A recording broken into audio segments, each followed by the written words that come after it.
When I first moved into the monastery, my seat in chapel was directly beneath the window of St. John of the Cross. I often thought of John's own words from his great poem, The Dark Night, as I sat beneath his own darkened window. One dark night, fired with love's urgent longings, the sheer grace, I went out unseen, my house being now all stilled. On that glad night in secret, for no one saw me, nor did I look at anything with no other light or guide than the one that burned in my heart. The man who would take the name John of the Cross was born in 1542 in southern Spain. He had a difficult upbringing.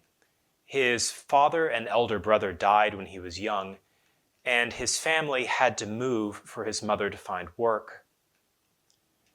After studying theology and philosophy at university and being ordained a priest, he had a transformative encounter with the reforming Carmelite nun, Teresa of Avila.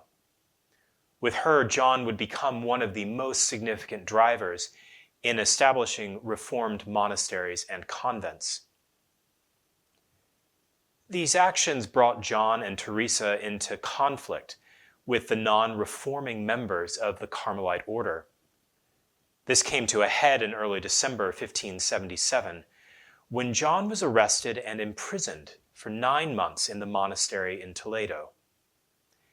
There he was publicly lashed, kept in a tiny, dark cell, wearing the same dirty clothes, and subject to a strictly limited diet. But it was in prison that he composed some of his most well-known verses, including most of his spiritual canticle.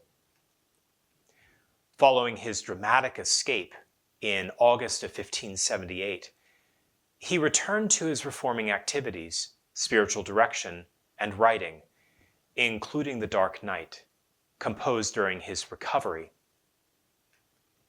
This theme of darkness is paired with freedom in John's own life and teaching. Just as John escaped prison into freedom in the night, so too will we find in the night, in contemplative prayer, in successive dark nights of the senses and of the spirit, the freedom to encounter God.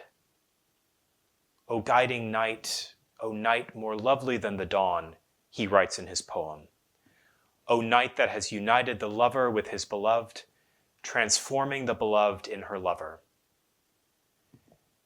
These dark nights may provoke a crisis of faith, and coming through this crisis is an act of surrender, a free act of obedience to the hidden purposes of God.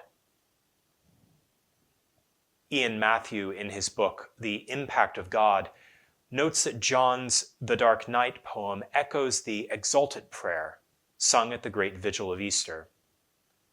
This is the night, the exultant repeats as it recounts God's saving acts of freedom and redemption.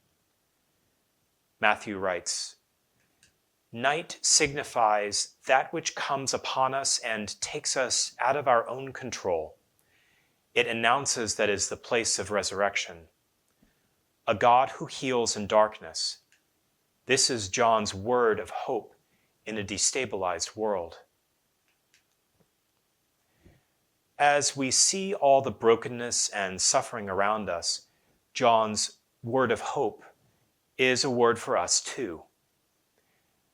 And like the Exultet and its proclamation of the hope and promise of Easter, John reminds us that the darkness in which we live now is only temporary. He writes in his The Ascent of Mount Carmel, "When faith reaches its end and is shattered by the ending and breaking of this mortal life, the glory and light of the divinity will at once appear."